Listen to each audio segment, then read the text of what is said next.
Hey, would you like to know how to get the climate control trouble codes out of a Toyota Prius with nothing but a dime? Insanely cool cars, tool reviews, and auto repair videos. First thing we're going to do is set the dime up on the dash because you're not even going to need that. And forgive me if I shake a little bit because it is frigid cold out here. Without putting your foot on the brake, which is kind of difficult because you're used to putting your foot on the brake before you hit the power button, but this time you're not.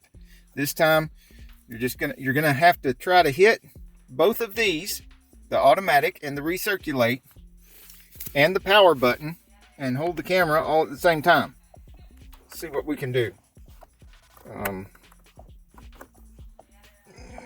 Nope.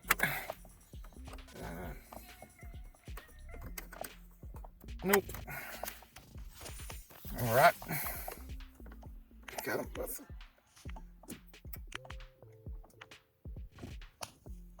Let's see. Holy crap, I did it. Did it with one hand. Look at that. So this is going to blink a few times because it's doing some checks.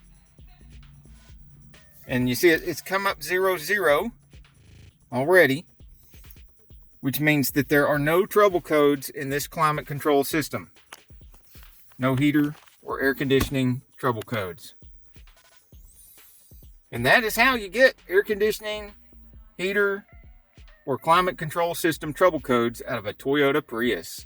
Hey, if you like this video, we got a whole lot more. We got tool reviews, we've got repair videos, we've got show car videos, hot rods, mod rods, you name it. If it's got wheels on it and an engine, it's probably on this channel.